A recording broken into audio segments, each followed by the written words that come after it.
त्याच्यानंतर ब्रह्मदेवाने उत्तर दिलं, ए रावणा म्हणले, जन्म आणि मृत्यू ही विधी अधीन आहे, वरच्याच्या स्वाधीन आहे, ईश्वराधीन आहे.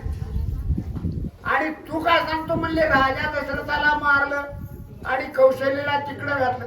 ह्या सर्व ज्या घटना आहेत, ह्या पूर्ण घटना ज्या आहेत ते विधी लिखित आहेत आणि पूर्व घटित आहेत. आयुष्यकृत ब्रह्मवचन ऐकोनी का दशानन बेटी आणून पाया पान तव दोघे जण देखिले. हो अंतःकरणात पाहिलं का हो? आयुष्यकृत ब्रह्मवचन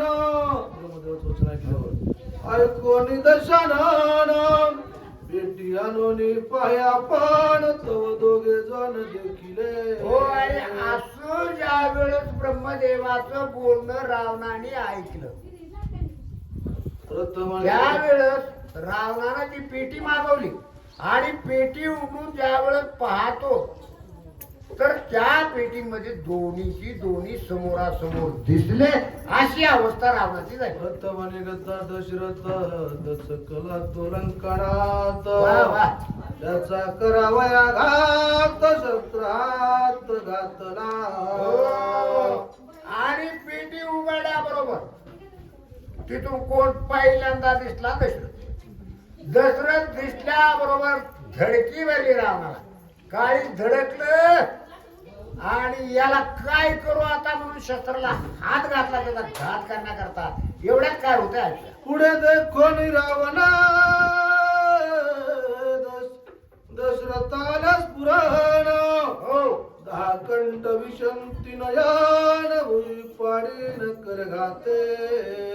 पण दशरथ राजा हा कोण होता? अरे क्षत्रिय कुळ, क्षत्रिय कुळातलं बाळ होत ते.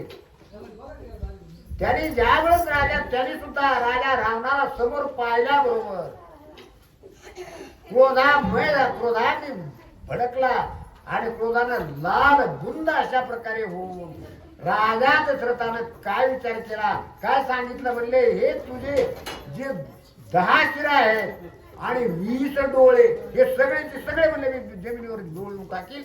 अशा प्रकारचा विचार राजा दशरथानं केला. ते काळी स्थिर गुणात पूर्ण प्रताप दशरथात हो या लागी रावण नाही भीत निशंकित पुरुषार्थ. आणि अशा प्रकारे त्याकरता प्रभू रामचंद्राची पूर्ण साथ जी आहे ती राजा दशरथाला आहे. मी आता त्याच्यापूर्वी सांगितलंय, ज्याच्यापासून निर्मितीच भगवंताची व्हायला लागली आहे अशा राजा दशरथाला कुणाची भीती बाळगण्याचं कारण नाहीये. अशा प्रकारे ग्रंथकर्त्यांनी त्या पूर्ण सांगितलं. दशरथ रावण तो धारतो मंदोदरी आली निवारित रावणा. आणि अशा प्रकारे ज्या वेळेस ज्या ठिकाणची अवस्था पाहिली आणि त्या ठिकाणी वितंड भडकतो की काय, अशा प्रकारची अवस्था दिसल्याबरोबर मंदोदरीनं काय केलं म्हणले, या दोघांचं युद्ध थांबवण्याकरता आणि मंदोदरी स्वतः येऊन त्या ठिकाणी रावणाला थांबवलेला आहे. बुद्धी संग लंकनता मारू जाता दशरथा स्वपघाता